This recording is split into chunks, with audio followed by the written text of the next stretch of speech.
Hello friends, आज हम एक नया टॉपिक पढ़ेंगे, खाते के प्रकार। खाता अर्थात क्या, इस संबंधित जानकारी प्रकरण 1 के पारिभाषिक शब्द में हमने पढ़ ली है। उसमें माल का खाता, संपत्ति का खाता, उपज का खाता, खर्च का खाता आदि का समावेश होता है। दोहरा लेखा प्रणाली में इन सभी खातों से संबंधित नियम हैं। इन नियमों के आधार पर हिसाब लिखे जाते हैं। जो नियम है उसके आधार पर हम हिसाब लिखेंगे।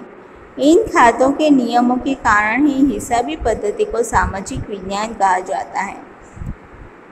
खातों के नियमों की रचना खाते के प्रकार के आधार पर की जाती है। उसका वर्गीकरण भी नीचे मुझे दिया गया है। खातों का वर्गीकरण। खातों को मुख्यत्वे 2 भागों में विभाजित किया जाता है। पहला व्यक्तिगत खाता और दूसरा अव्यक्तिगत खाता। पहला है व्यक्तिगत खाता और दूसरा है अव्यक्तिगत खाता। अभी अव्यक्तिगत खाते को 2 भागों में विभाजित किया है। पहला है माल संपत्ति के खाते और दूसरे है उपज खर्च के खाते। पहला है व्यक्तिगत खाता, अव्यक्तिगत खाता। अव्यक्तिगत खाता के 2 भाग, माल संपत्ति के खाते और उपज खर्च के खाते। खातों को कोष्ठक के स्वरूप में ये रहा। यह डायग्राम आपको बनाना है, याद रखना है। खाते के प्रकार 2 प्रकार है, व्यक्तिगत खाता और दूसरा है अव्यक्तिगत खाता। अव्यक्तिगत खाते के भी 2 प्रकार है, माल संपत्ति खाता और उपज खर्च खाता। अब आगे बढ़ते हैं। पहला है व्यक्तिगत खाता। धंधे में जब उधार व्यवहार किए जाते हैं तब सामने का पक्षकार व्यक्ति होता है। जब धंधे में उधार व्यवहार होते हैं तो सामने के पक्षकार व्यक्ति होता है। व्यक्ति जो होता है वो हमसे उधार माल लेता है तो वो हमारा देनदार होता है।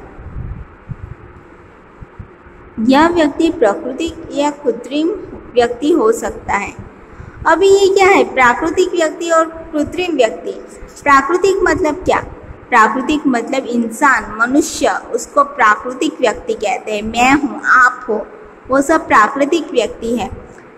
कृत्रिम व्यक्ति क्या है, ये सरस्वती शिशु मंदिर का खाता वो कृत्रिम व्यक्ति है, वो एक संस्था है, उसको कृत्रिम व्यक्ति कहा जाता है।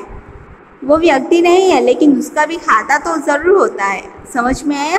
प्राकृतिक व्यक्ति माने कि रेखा बेन, सुरेश भाई, रमेश भाई, उर्वशी बेन। समझ में आया। और कृत्रिम व्यक्ति यानी कि कोई संस्था। उधार व्यवहार के कारण धंधा और अन्य व्यक्तियों के बीच देनदार लेनदार का संबंध अस्तित्व में आता है। हमने पढ़ा है कि जब उधार व्यवहार हो तब देनदार और लेनदार का संबंध उपस्थित होता है। प्राकृतिक व्यक्ति में जीवंत व्यक्तियों का समावेश किया जाता है, जैसे कि मैं हूँ, आप हो।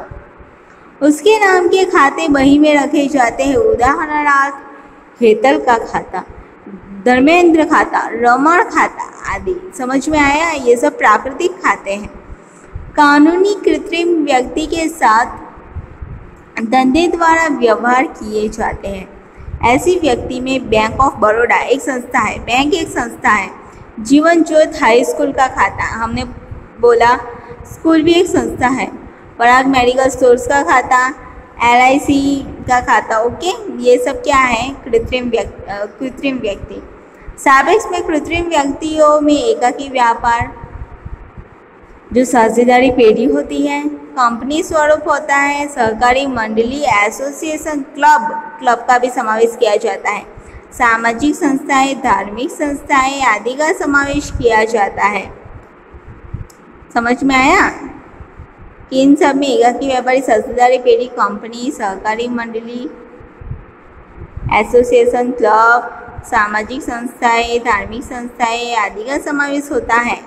याद रखना, व्यक्ति धंधे का लाभ के लिए व्यक्ति धंधे का लाभ ले तब वह धंधा का देनदार बनता है। वो हमसे लाभ लेता है तो उसको बदले में हमें भी कुछ देना होगा ना, तो देनदार बनेगा। और धंधा उसका लेनदार बनता है। धंधे को लेना है, उसको देना है, धंधा बना लेनदार और वो बना देनदार। व्यक्ति कृत्रिम भी हो सकता है, प्राकृतिक भी हो सकता है। धंधे को लाभ दे तब वह धंधे का लेनदार बनता है। जब वह हमसे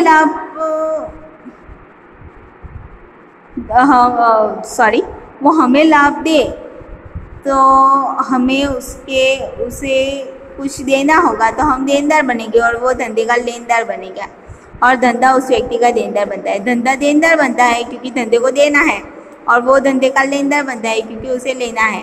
उदाहरणार्थ, रमेश द्वारा ₹50,000 का माल शिव लिमिटेड को उधार बेचा। रमेश किसको बेचता है? शिव लिमिटेड को। शिव लिमिटेड धंधे का देनदार बना।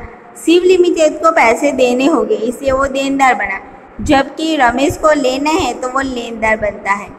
यदि शिव लिमिटेड द्वारा धंधे को रमेश को अगर उल्टा शिव लिमिटेड द्वारा रमेश को माल बेचा जाए तो रमेश शिव लिमिटेड के लिए देनदार, अभी रमेश को देना है तो वो देनदार, और शिव लिमिटेड को रमेश के धंधे के लिए लेनदार गिना जाता है क्योंकि शिव लिमिटेड को लेना है। ये बहुत इजी है। जिसको देना है वो देनदार, जिसको लेना है वो लेनदार। समझ में आया? यह व्यक्तिगत खाता है। व्यक्तिगत खाते में इतनी बात याद रखना कि प्राकृतिक या कृत्रिम व्यक्तियों का समावेश होता है। प्राकृतिक व्यक्ति मतलब इंसान, रमेश भाई, सुरेश भाई, महेश भाई, ये सब इंसानों का समावेश किया जाता है व्यक्तिगत खाते में। और कृत्रिम व्यक्तियों में संस्थाएं होती है जैसे कि बैंक ऑफ बड़ौदा, सरस्वती शिशु मंदिर का खाता, LIC का खाता आदि का समावेश किया जाता है। 2 क्लब हो, एसोसिएशन हो, उसका भी समावेश किया जाता है। ध्यान में रखना, धार्मिक संस्था आदि का। यहाँ इसमें सिर्फ इतना ही सीखने का है। ओके, दूसरे खाते हम माल संपत्ति के खाते और उपज खर्च के खाते बाद में सीखते हैं। Thank you so much.